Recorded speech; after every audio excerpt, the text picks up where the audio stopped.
Good morning. We are summarizing and reviewing the conclusion of Ayin Beis, and we are on page 1375, middle of 1375. And what we're learning is a more detailed explanation of the process of how Teres Emes, the truth, the ultimate truth, absolute truth as we called it, of Chochma Brura, Chochma Law, the clarity, the total clarity of wisdom that shines through and captures the resonating essence of everything, how that permeates existence. Because that, of course, is so much part of our Veda, our work on this earth, is to come into a world, as I mentioned, the Medrash, Molish Shkarim, a world that's filled with lies and deception. This doesn't mean everybody's lying all the time, but everybody could be lying all the time. And as Chassidim would call it, Alma de Shikra, a false world, a world that is filled with lies. When my great-grandfather, Rav Gershom Ber Pahara, my father's namesake, before he passed away, they asked him what he looks forward to. So he says he looks forward to a world where there will be no more lies. Basically, in other words, we live in a world, as I said, not everyone's lying all the time, but there's always the capacity to lie, the capacity to be duplicitous and to be deceptive, the corruption and everything that comes with it, that affects, of course, life in every possible way. And yet Hashem created this world and gave us a Teres Emes to bring Emes to this world, which is a battle. It's not easy, as we see today, on very, very basic level, simply getting the true story out. People have all their own narratives, false, completely false, semi-false. So point being, that's what we're discussing the dynamics of it, which of course is in the context of what we began in 1350, page 1350, speaking about Torah, Hamshachim Almay Lamata. That's exactly, in simple English, what is Hamshachim Almay Lamata? That means we're getting Hamshacha, a gili, a revelation from a place from above that's coming down. Almay Lamata, the words he used on top of page 1350. Hamshachim Almay Lamata, Ma'ayin Liyesh, from the Ayin, Eliki, to the Yesh of existence. Sharatei B'chinas Shem Ma'ad Chachma, Shazel B'chinas Ayin. I'm literally reading from the top of page 1350. So you see this language we're using now, Shema, Bittel, Ayin, Chochma, Ubesharshi, B'chinas Chochma Gduma Da'ak, B'chinas Atzmi Shema, Shu B'chinas Ayin Atzmi. It's literally the third line on page 1350. V'nimshacham Amay Lamata Shenasa B'chinas Mitzias, Harizet Ma'ayin Liyesh. And he goes on to explain, and that's what leads us into Torah Eir, and their mitzvah, and their Hashem Nishmasodam, and the comparisons, the difference between the Ner of Mitzvah, the Ner of Neshama, the difference between the what he called Torah, which is Mara Adam of Torah, and the Mara Adam of a Neshama, L'mayla Mashisolo Machshava. All that is the beginning of 1350, which leads us into the Maimer Mika Hashem Elokeinu, the significance of the three aspects of a Ner, the wick, the oil, and the fire, the flame, the light that it creates, how it is in the neshama, how it is in the mitzvah, and finally on page 1352 on top, and that leads us to Torah Er Atzmi. So there you have, first of all, you have Mamat Lamayla, Mamayla Lamata, all there, right there, and it says Nidali Levayda Inyan, and all this, what we're learning now is Levayda Inyan, Api Mashakosov, Makabachabi in Er Hariyah. So these are key lines, we're called connecting lines, that really allow us to understand the plot as it unfolds. And that now led us into the three levels in Er Makabel. Ultimately, that's Mikra, Mishnah, Talmud.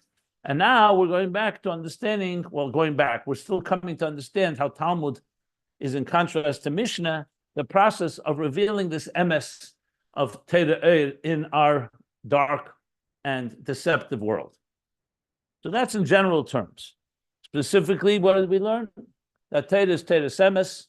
Emes is Chochmei Law. It's Yashar, clear. seamless. In Kavim, it's Kavim Tzoi, Sefer Bereshis, in contrast to the other four Svarim. It's obviously Teres Emes goes on Kol HaTeira Kula, all 5 books and all books for that matter, including Teres Shabbat Peh. But when you break it down, the Bereshis captures that essential reality, like you said, from the Maitzil, from the perspective of the Maitzil. The other 4 books is Atzilus. And then, of course, you could imagine, when we go down from there, you go downward, you go into Biy'a, Yitzir and Asiyah, where there's Talmud, Mishnah, and Mikra as they manifest in existence. What he may have called earlier the Biy'a Sheni. Just for the record, by the way, Biy'a Sheni, I referred to chapter 190, the end of page 387 in volume 1. He actually talks about it in this context, in the context of Teres Shabbat Peh. So you can look there if you want to get more information. Anyway, going back to what we learned here. Okay, and now all this is Midas Yaakov. Yaakov is the Midas HaEmes. Titan Emes the Yaakov, and what is the inyan of which is Kel Kol HaKavim? Yeah. So what's the Koyach Ma'av Chochmeh? The Ma'av Chochmeh is the what he calls Nekudas HaEmes K'meshu Be'etzem HaDover P'nimiyusei V'tamtzis U'mufkar HaDover. Chochmeh is Bariru. And that's what the Zohar means, that Chochmah clarifies. Chochmah clarifies because what are we clarifying between good and evil? Between Sheker and Emes, between false and truth. And that Ein Birazeh, only Chochmah. Why? Because Chochmah itself is absolutely clear and seamless. So that's why it has the power to clarify. And that Emes, to Levar Kol Taruvas Tevara, and that's Yaakov, each time Emes, who is Mevarer, the Ramois, the deception of Lova. Okay. Then the new paragraph that we began learning starts speaking about breaking this down into now Chochmah and Bina. That this is Chochmah is the one that clarifies. And where's the place that is being clarified? Where's the called I don't call laboratory, I used yesterday the word, but the place where all this is taking place, you need a place that needs clarification. And that clarification, he says, b'mokem hamizbar is b'bina. Because the point is that there should be the revelation of emes, and sheyeh emes nida v'nigla glam b'lei b'mokem ha'emes atzmei. In the world of truth, it's already clear. We need to bring it in a place where the truth is not clear yet, and clarify the truth. Like for example, in the higher worlds, everything is emes. It's only elikus.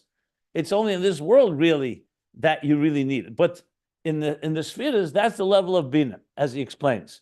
And that's Bina, which is the Chesem Emes, it's the seal of truth. And why is it the seal, he says? Because it verifies and ratifies and essentially and affirms the truth of Chachma. Like he says, Chesem, the Chachma Emes, Rabbeinu Chesem Emes, Rabbeinu Misames HaEmes the Chachma. And what's the inyan in this? So he explained like this. Chachma is emes in its own domain, its own world. It's like the Chacham, he knows what he innovated, he's very clear about. The question is whether another person who's not on his level has that clarity. It's clear. But it's not clear and revealed outside of that world of Chachma. So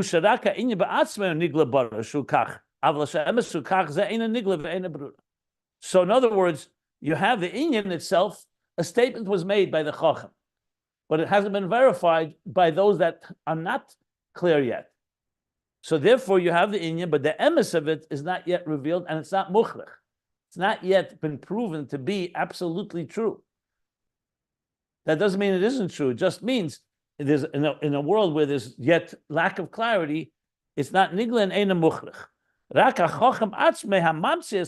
The person who innovated or conceived of the idea, he's a chacham amiti, so he sees the truth and he sees the compelling case for it. By him, it's mukhrich. By him, it's not optional. He's absolutely clear. This is the fact, and he'll say that. But another who's not as wise as him, eina emes nigla. And so how is it nizgala? So how do you reveal it? That's the iyun of Bina. So Bina is essentially that due diligence, the process of evaluating and exploring and dissecting. All that comes, debating, questioning, all the whole process. Iyun Habini calls it the Ayin Beis. When a person delves into it in depth and digs into it and drills down, as they call it today, all that, then he understands it. And then the truth is revealed, and also and how this is the only way. This is, you must say it, you must conclude in this fashion, meaning you have a compelling case, more than a compelling case, an absolute case. Mukhrich means that this is necessitates that you come to that conclusion that must be this way. And additionally, he says, through this you also refine any of the kol sig upselis, any waste, any extra, any falsity, any mistake or anything that's wrong, is also in the process of Iyun Bina. You clarify that, because the Kudas HaChochmi says, because the Kudah when it was still in the Kudah, even though within the Nakuda it's true, but anyone listening to it or hearing it could perhaps misunderstand, or it can go in different directions. Now it's not clear yet.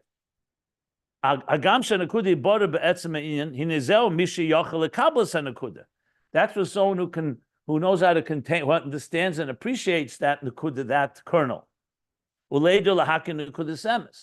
And perceives and is aware and recognizes, discerns that kernel of truth. Someone who's not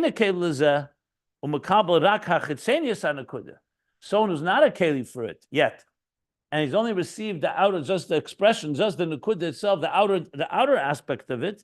Yuchel love the deitaz v'sheker.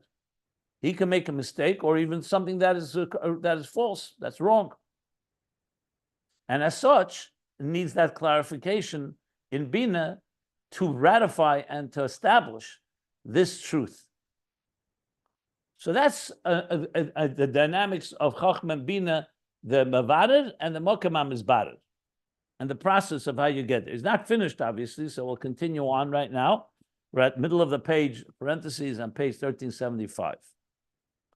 I just wanted to sum it up, very, I think, quite clear. And let's see where he takes this. So he says like this now. By Inyan Lamaila, pages you can follow the pages at ayinbeis.com.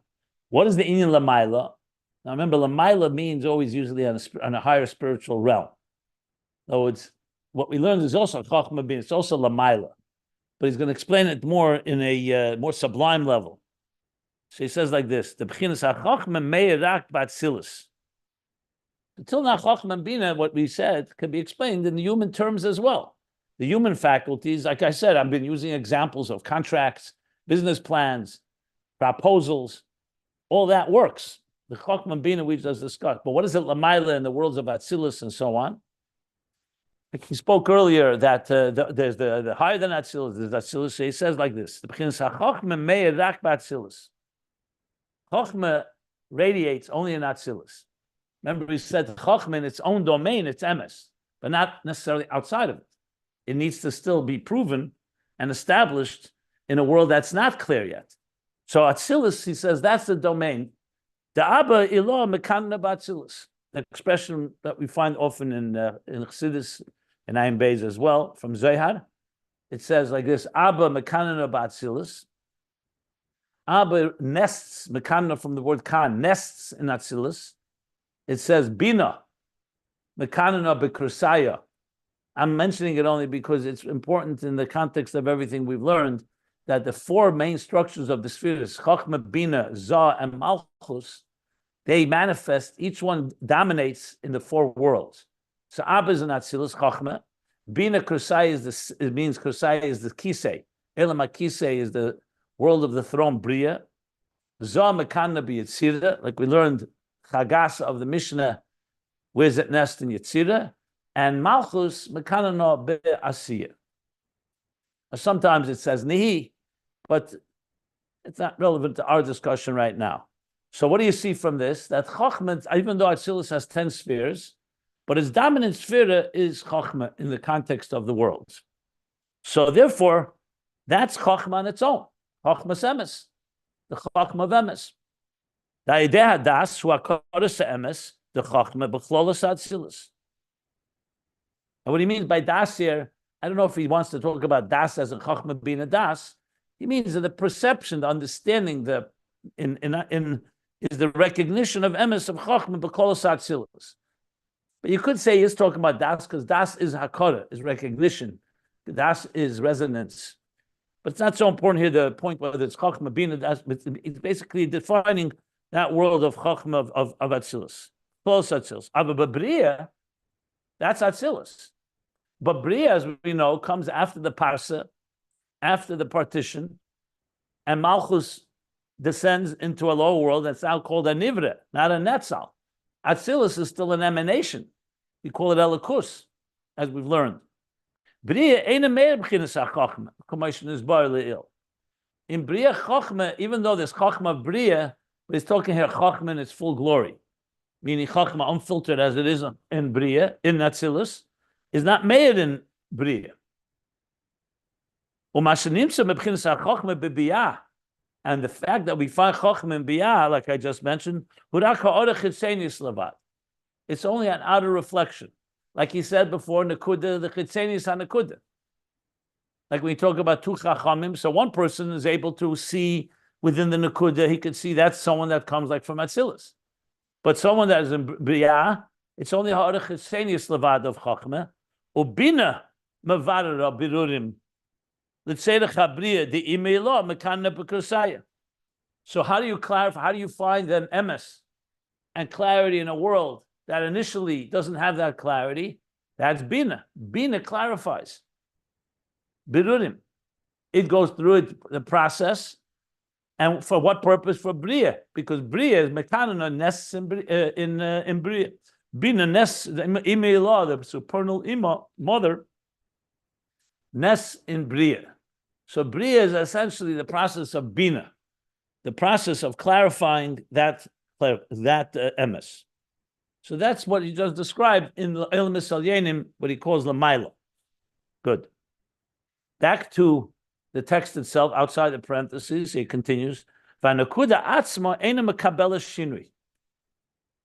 Now he's going to add some more points. Let me just stop a second if anybody wants to clarify or anybody wants any type of bina bitter clarification here. Before I continue, because he's going to add now more information about this whole process. So he says like this now: Vanakuda atzma, meaning Chachma itself, eina mekabela shinui. It itself, meaning in its own domain, is not subject to change. It's not like question. It's not wavering. It's not ambiguous. It's solidly clear, like we said, a clear birur of what is emes. Ve'ein bo shum toz be'etzem. And there's fundamentally no mistake. It's not like it's subject. Like sometimes a person can say, I'm pretty clear this is the case, but I'm not 100% sure. I may have made a mistake. No, in the world of Chachma, in the world of Atzilus, in the world of Emes, it's absolutely clear, and fundamental. It's not just there's no mistake technically, but Be'etzem. It's a place where there is total clarity, because remember, we're talking about divine clarity. It's God's clarity. It's not human clarity. Human being always can make a mistake.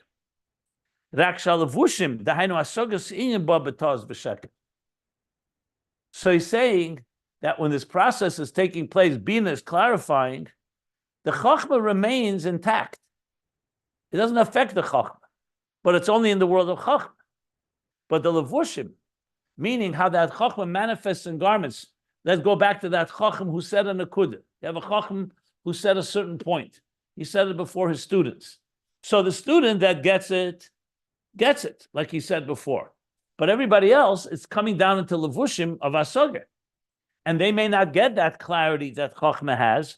So there, Nasogas Inyan, in comprehending the Nakudas HaChachma, Ba B'taz V'Sheker, there can come with a mistake.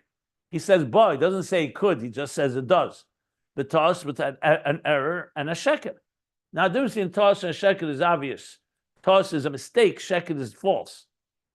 Doesn't mean whether it's malicious or not, it just means That tos means a mistake. The person made a mistake in understanding the point. Sheker is that it completely reached a false conclusion. Obviously, they overlap, but just to distinguish. So how do you overcome this fact now that the levushi hasoge have somewhat concealed in the nekudas emes? So that's the iyun hatev, the bina. By this proper, this healthy, this I would say this, tev is an interesting. Tev means good, but he means here more than just good. He means a very proper iyun, not just a superficial one. The bina mizbarer hadover, that clarifies the matter. That's its job, is to clarify that. And again, examples of this I think are very important to find in our own lives. The verification of any evidence, of any contract, of any deed. Anything out there, especially in the legal field world, is all about verification. You don't know if it's true or not, and that's why you have entire entities. Their whole job is just to verify the truth and give a like an auditor who gives an approval, a seal of approval that this is correct, and we want it to be an objective, obviously, party that verifies the initial statement, whatever that statement was. The concept. I mean. Every time a witness sign a contract, or you sign, or a notary notarizes something, it's all part of that process. I'm just using a basic physical example. Obviously, this is talking on a lot higher level, but it's the same idea. Now, what does Bina do that helps verify this? So obviously, it goes into all the details and explores and make sure every detail holds out and challenges. He's going to spell that out now. He says, this process of Bina, to verify the truth of Chachma, is through actually revealing the details. Like you said before, in the Nekuda, so those that know can see in one point, they see the whole picture. But for those that don't, it's like one short statement. Spell it out. Like very often someone will present something and they want your opinion. You'll say, I need more details. Break it down further. It's a common process to be able to fully understand and to make sure that you get it and make sure that it's true. So it says, Galos haprotim shel nekuda. Oi, or taimi hadover, be'iyun hatev. Oi taimi hadover. Be'iyun hatev probably goes on both. So taimi hadover, what are the reasons? So the difference is Galos haprotim is breaking it down, just give me more details. Taimi hadover, give me your reasoning. Why did you come to this conclusion? Why are you making this case? So it's not the oy is not an alternative. It's basically saying it's all part of the process of Bina. The iyun hatev, like you mentioned again, iyun hatev, in a thorough or a very proper immersion or delving into shezem mara amitis hakavona. This probing and evaluation in details on the reasoning, this indicates on the true intention. In other words, the nekuda, you may not get that. What's your real intention here? But when you break it down in details and you present the reasoning, that gets to the amitis hakavona. So you see here, Bina is verifying and affirming the emes of Chachma in a place that was initially not, like he called it earlier, gam lo b'mokam emes atzmei. Begam, and additionally, he's adding more to explain how Bina works. Hakushis, through a multitude of questions. You'll see, especially in a court case, when you take depositions or you drill down or you really grill a witness. So what do? You ask many, many questions. And again, I'm talking here ethical justice. I'm not talking about manipulation and trying to confuse someone. We're talking about really trying to find the emes. Talking about people looking for the emes. You need many questions because that's how you clarify things. Something's not so clear. Something seems to contradict. The halomas vestadim, meaning, what's the question? A question seems to be the opposite of emes. Not that it's sheker. It means to say, question means you're not clear yet. That's why you're asking. And halomas vestadim. So you have to go through many concealments and coverings. That's a process of question and answer. because you're trying to clarify something that is not clear. So the process of Bina is through many questions, and actually you can end up being more confused with Bina. You see it very many times. When you start breaking things down, the details can be overwhelming, and that itself can create even more confusion. But the goal, of course, is not confusion. The goal is to get drilled down and get all the details and understand every angle of it. Essentially challenging the Nakuda of Chachma, the Nakuda Se'emes, through questions and through Halamas B'Asteirim, by trying to bring a different scenario and challenging it. That all is all part of the process. What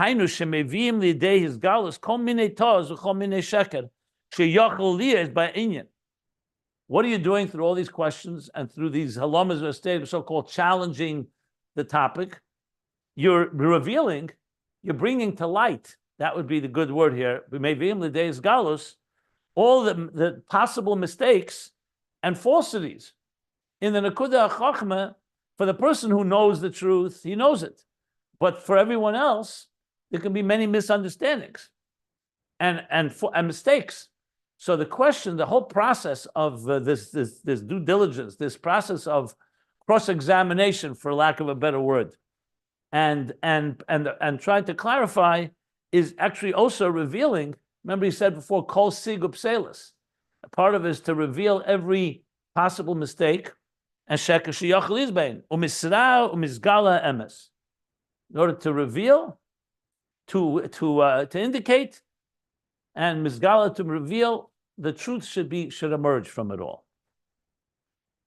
Okay, so this is pretty relative to Ayin Beis, especially in volume 3. I would say this is pretty thorough elaboration. Maybe the Rebbe Rashab is using Bina here and not just writing the Kudus HaChochma to demonstrate what he's bringing out here, but who knows? But the point being is that it's pretty, I think at least, it's pretty self-understood. But obviously, I will stop again if there's anyone who wants to clarify anything or any questions.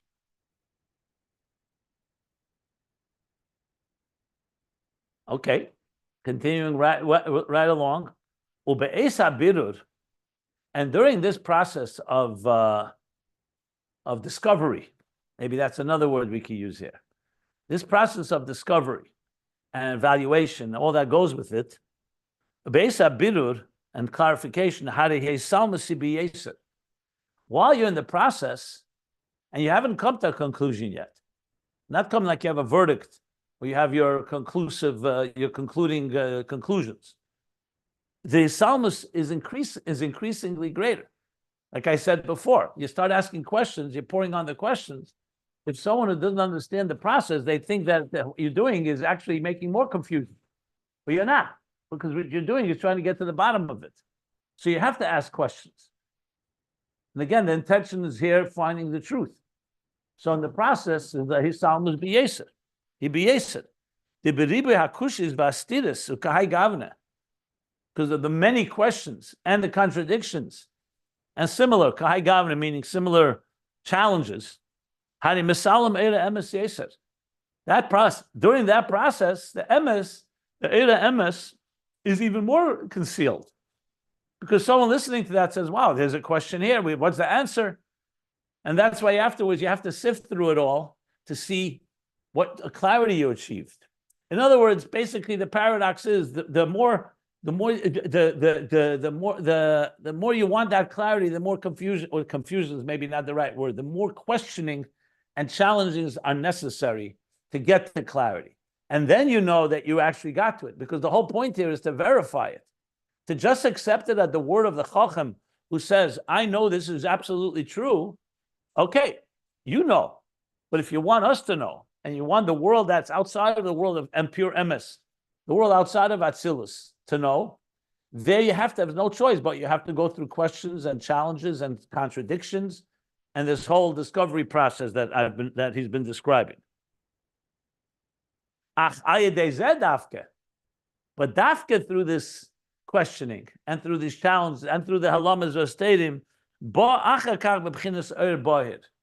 and afterwards it comes to a very clear, crystallized light. Far more than it was in the beginning, because in the beginning, this world did not know what the clarity is. Now it's achieved this type of Ur Bahir.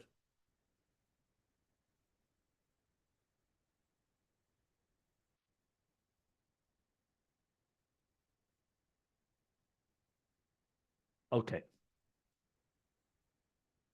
Again, Can you take a question? Yeah, sure. I think I have a sense of the answer to this, but I'll ask anyways. So we're talking about, well, this is sort of prelude to Talmud, to Gemara, and the Biy'a that happens by Chazal in trying to come to some conclusion about halacha, for example. And like, for example, the classic, well, I mean, Hillel and Shammai were Tanaim, but their respective schools yielded Amoraim who debated each other, and not infrequently they presented opposite sides of a shaila of what's the answer. Now, caveat is, of course, they're talking about Inyanei Kedusha. They're talking like certain things are obviously wrong to both of them, like don't murder. Like they're not going to debate whether or not murder is right or wrong, or whether you can or can't. Although they might debate under the circumstances under which you can defend yourself. But I'm not. That's a digression. So in any case, so my question is, even in respective matters of kedusha and halacha, that like they say, Hillel says this, Beis Shammai says that. They could be exactly opposite. They could be completely different conclusions, but yes or no, on or off, and yet we say Shneim Emes. They're both true. And it so happens that you make them take a vote or whatever. Well, you have hischalkus, you have differentiation into literally opposite camps, and yet they're both true. So here you have a separation of the Biy'a into elements, and each is making a case, and they're both right. So it's a little confusing. So I would wait till he gets back to Talmud, and he's going to discuss it. He didn't finish the topic. Right now he's talking about what emes is, and he's going to get back to what Talmud is and Mishnah. We're going to get back to it in a few pages. He mentioned all this already before about Shammai and Hill. So the Rebbe Rashab obviously has brought all these topics up on page 1372. But we'll get there. Right now he's still talking about this. We'll get there. Okay.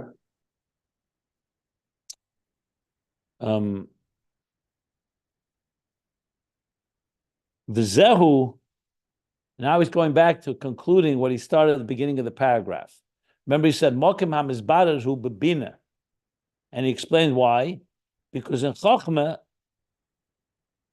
there's already clarity.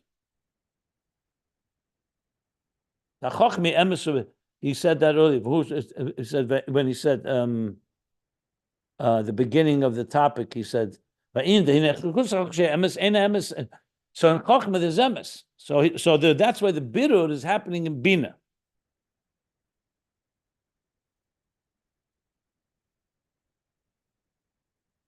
The nekudas ha-chochma atzma, missing a word chochma, they say in the footnote. Ain't sort of birur. There you don't need clarity. Like the Chacham who conceived of the idea, like he said, the Chacham who says the Nekuda. There, it's be'etzem clear, Muvarer is be'etzem, fundamentally crystallized or clear, so it doesn't need to be clarified. U'k'may misha mechaven la'amitis ha'seichel v'amitis ha'din, b'li shum iyun u'pilpul mitzad etzem koyach ha'chmoseh. He gave before the example of a Chacham who says the Nekuda, it's very clear to him. Now he's spelling it out a bit more.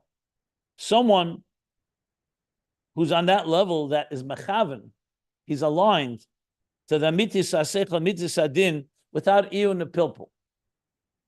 Now who is he referring to? He's obviously referring to high-level sages, like Moshe Rabbeinu, or later Tanoim, could be Ma'amaroim too. He's not saying he's not giving a title, but somebody, and it could even be in our generation. Someone who has such a clarity of Torah and halacha, obviously through his own efforts and has worked on it, it's not just automatic. He doesn't need an iyun or pilpul.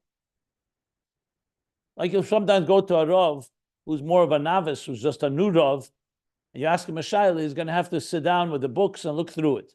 You go to a Rav who's been doing this for 20, 30 years, he can give you an answer immediately. He may want to look anyway just to verify, but because he has it clear, he's already been there. He's already achieved the clarity. And going to an expert, like a medical expert. Some people you go to can take months and months or years. Then you go to someone who has that experience and in a second can diagnose something. It's not because of a miracle. It's because he has that, what he calls here, he has that type of clarity. And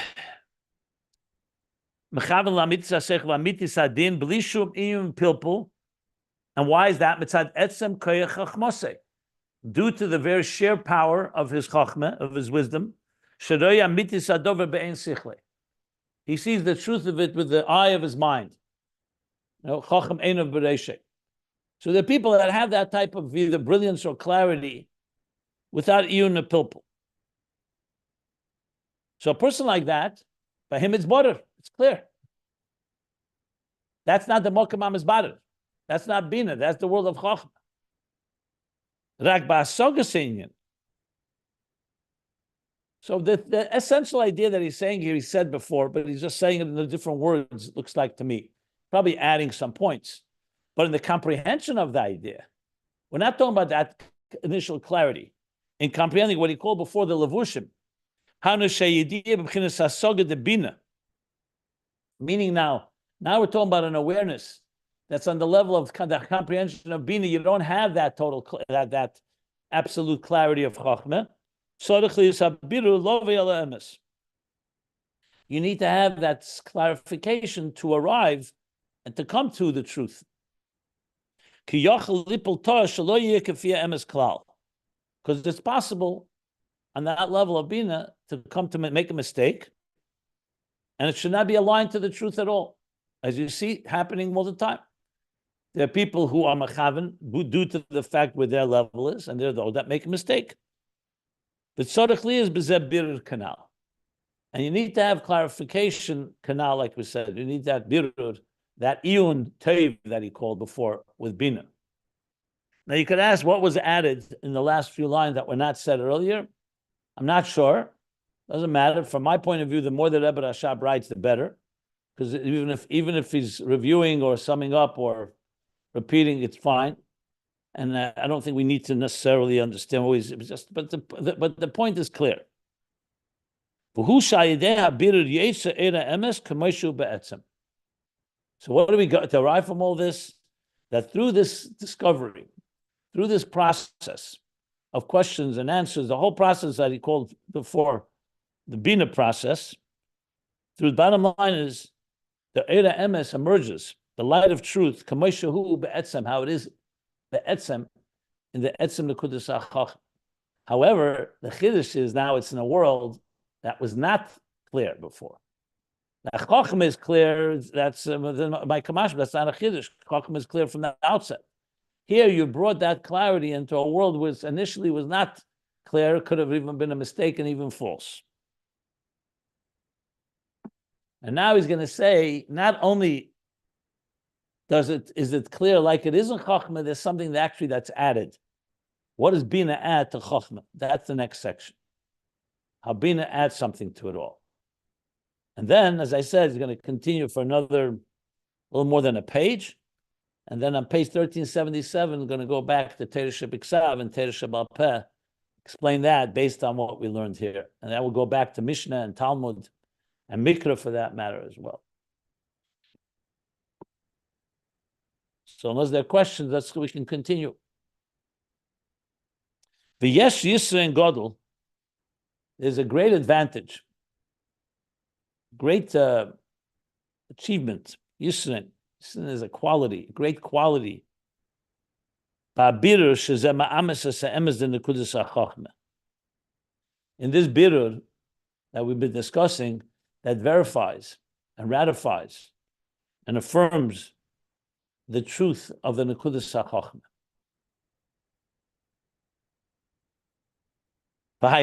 And what is this Yisra and Gadol? What is this great contribution, great advantage that we've achieved? This means Sha'em is the Chachma Bobis Galus L'Koyel.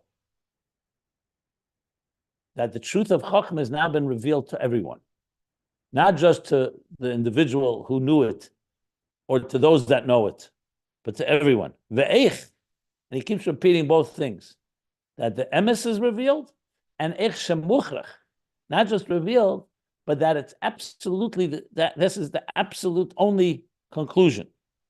Shemuchrach hu sha'inyan hu kach. That you must say this is how it is. You can say that the emes is revealed, but you're not absolutely certain. Here, it's absolutely certain. It's been proven. Because that's the process of Bina. Bina is not just clarifying, it's actually proving. Like when you say a witness or evidence is produced, and then you go, how do we know this evidence is true? And you bring other witnesses, and you bring other documents. So documents are verifying earlier documents. That is you machriach it. You bring proof to the proof, essentially. So that causes a type of certainty that this achieves, which was not there with Chachma alone. He's going to explain. Now, this too, he already said essentially earlier, but now he's added that this is the Yisra and Gadol. Again, I cannot explain why sometimes the Rebbe Rashab elaborates like he is here, and sometimes he doesn't. It's not. I think it's not in our wheelhouse to figure that out. There's different reasons. For all I know, this I have to check. I don't think I found this in other Maimorim. This may be also being quoting or citing other Maimorim. I have to look it up. I didn't find that. But regardless, he's definitely elaborating. And he says like this, V'gam, additionally... This is to other people. The Chacham alone that knows it clearly, by him, I think it's stronger than Bina is creating. You may think that, but that's not what the Rebbe Rashab is saying. The Rebbe Rashab is saying now the Yisr and Gadol, yes, he says Lakoil, and it's Muchlech. The question is that greater than how the clarity is by the Chacham himself? Let's see. Not over yet. He's going to talk about this. He's going to talk about it. The Gam. And this is literally what he said earlier. When he said the Ashmuchlich, he said, remember, middle of the page, V'gam ha'idem mizbaden mekol sig. He says here again, V'gam shemevaden mekol sig upselis. Another advantage that Bina achieves, it also clarifies and cleanses the idea from every form of sediment or waste. She'enu yochel liyaz b'shum taz b'sheker. So in the Kudas HaChacham itself, outside of the world of Chachma, mistakes could be made. It could be misunderstood. It can lead to false conclusions. The process of Bina also eliminates any possibility of Sigub Selis. Shum Taz v'Sheker.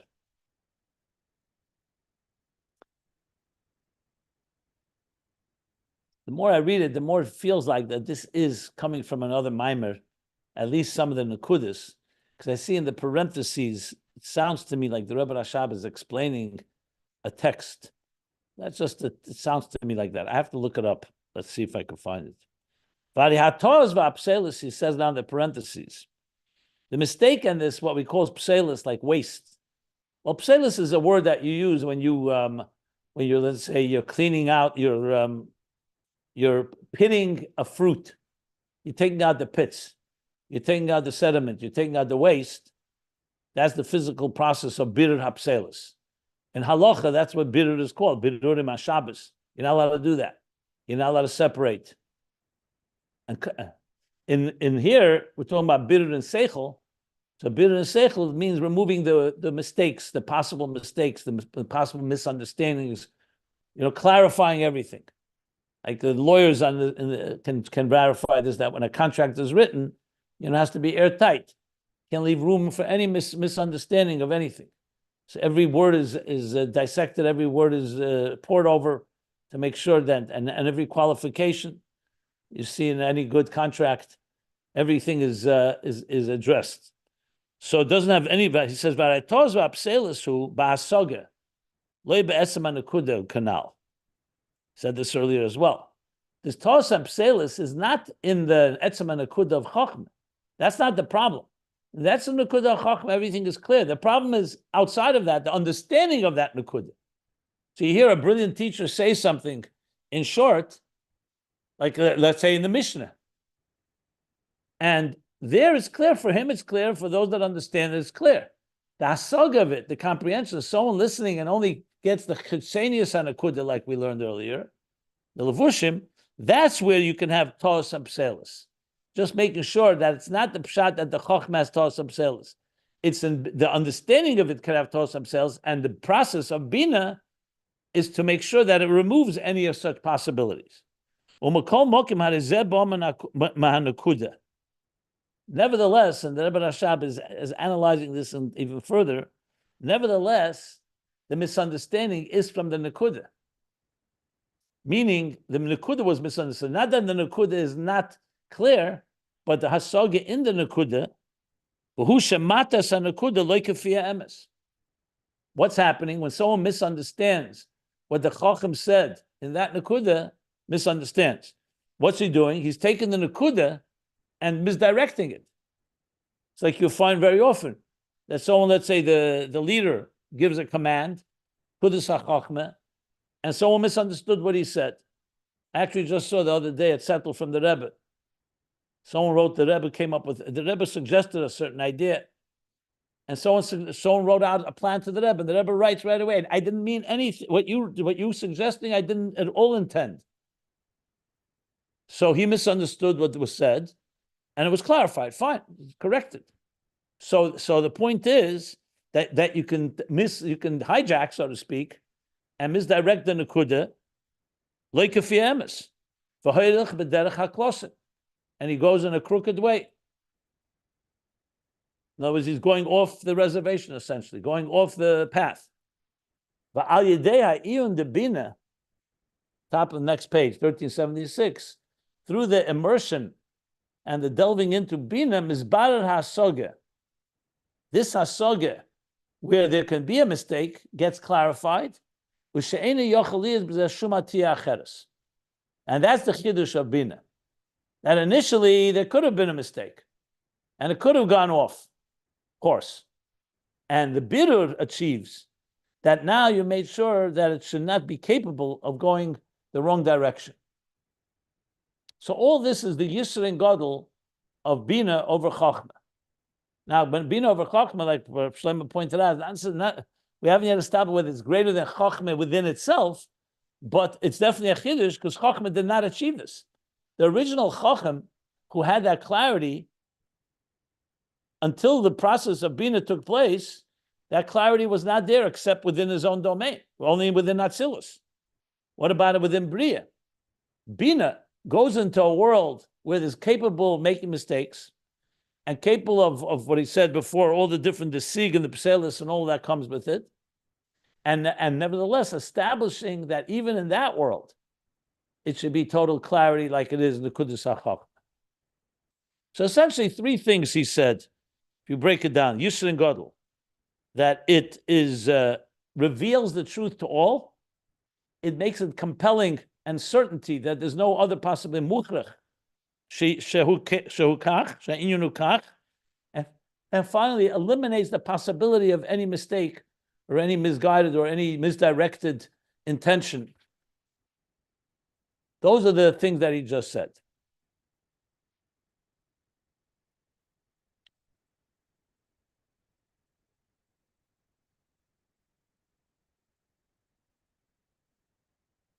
Okay, I'm going to stop here.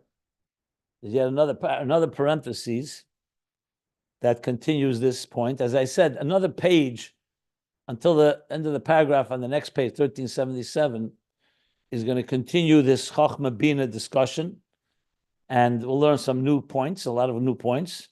And then, V'adugma b'kol anal yuvim b'teira shebiksav u'b'teira shebal peh. It's going to bring it back to the written Torah and the oral Torah, and we're going to see how that spells out. The Talmud, Mishnah, the Tanoim, the Amoraim. Yeah, very good. Okay, so I'm going to stop here on the top of page 1376. Any questions, my friends?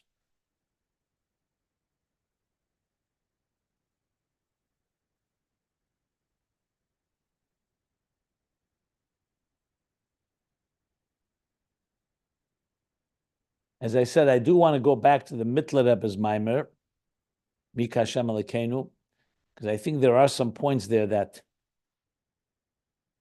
sound to me like we learned there. I have to look it up. Okay. It's been a while since we learned it. Already forgetting many of the points. Such a long Maimer. Okay. So,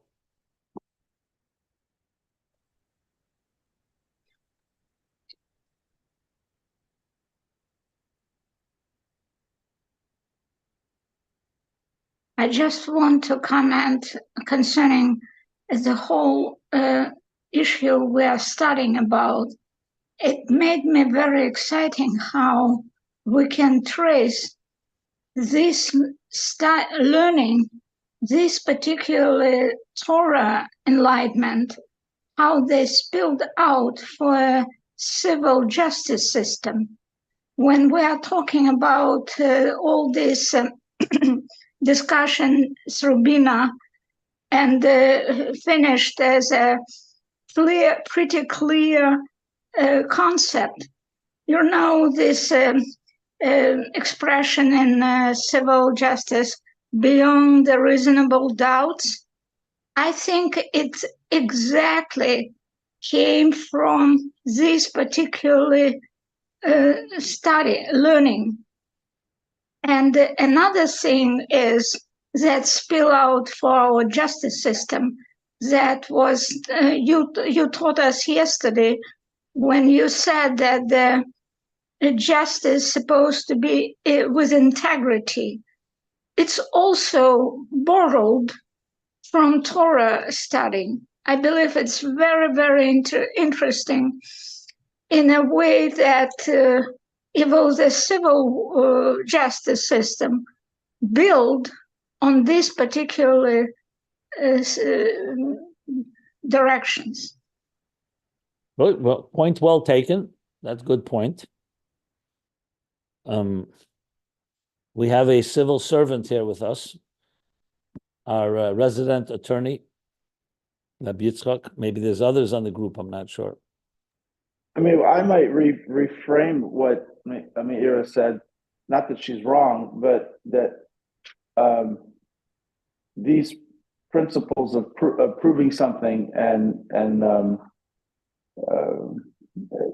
establishing, she says of examples, establishing something beyond a reasonable doubt, that itself is MS. In other words, the process of finding MS is an MS.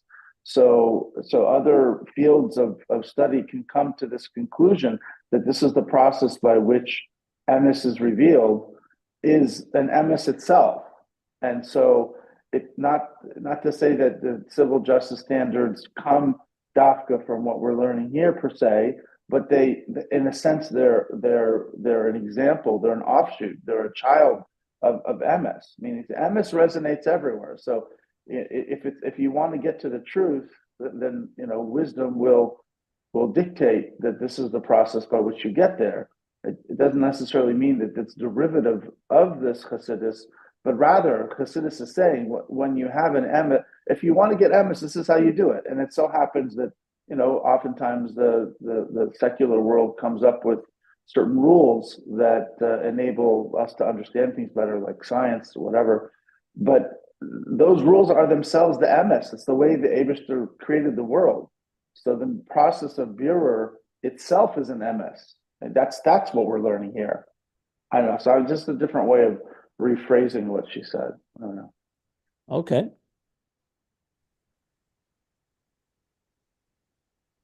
Because I don't know that the founders of the civil justice system studied Chassidus. I mean, they may have taken some lessons from the process of the Gemara, maybe learning how the Jews decised, if you will. That's the process of figuring out what's right in the law, maybe, but I don't know. Maybe they don't have to. They don't have to learn Chassidus, but since the Eibishter made it, the Torah, the Chassidus in the world, so that opened the channels for the whole entire world to go in this direction. Exactly. 100%. Exactly. That's another. I didn't mean about the study in particular, Ayin Beis. I meant Torah as a general blueprint for the whole creation. Yeah.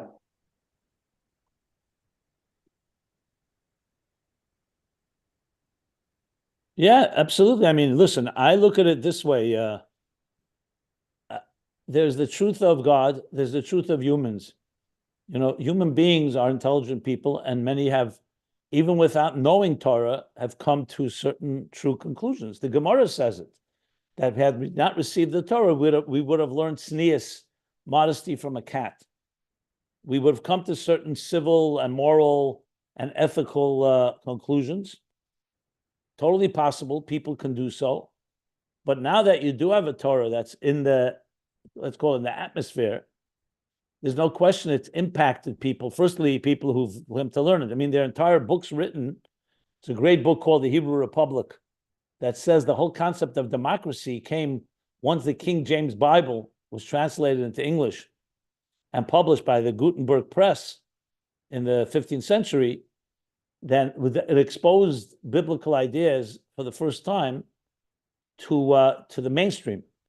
And that's what introduced the concept that monarchy is not the only option. The story of Samuel, Shmuel, Hanavi rejecting the Jewish people's request for a king opened up their eyes that it's possible that you have different systems. Everyone thought till that point that monarchies were divine. So it was respected, you know, especially the world was still a religious world. A very interesting book. So there's no question that there are Torah truths that have now entered. The founding fathers are tremendous scholars of biblical teachings. I've mentioned another book, On Two Wings. There's some excellent books that trace direct linkage between ideas from John Locke and David and other thinkers, and that influenced the founding fathers straight from the Torah and the Bible. Just throwing that out into the picture. Now, obviously, the Constitution of the United States is a man-made document, even though it's treated like it's a divine document. But a lot of the principles are clearly biblical. You know, ideas like all men are created in the Declaration of Independence. Anyway, I don't know if I'm touching upon what you said. Even more detail. The Rabbi brings about the Biy'a that he had a very hard question and he worked very, very hard until he came to a conclusion. Then, 2 days later, he saw a simple Jew that is very simple, and then it was obvious the same way, and he felt very bad. He worked so hard. The Rabbi explained that after the Biy'a worked so hard, is posach es haderech. So that made that in the world, everything became, this issue became simple. But that was through the avail of the Biy'a. So the Torah is opening all the channels. Even you said that they had the Bible, etc. Even without that, in the world there is the change, then the Torah brings that down.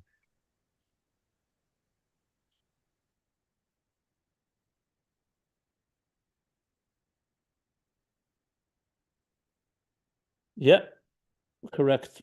Agreed. I didn't stop the recording, did I? Let me stop it right here. So we're on 1376, right? Top of 13. Very, very top.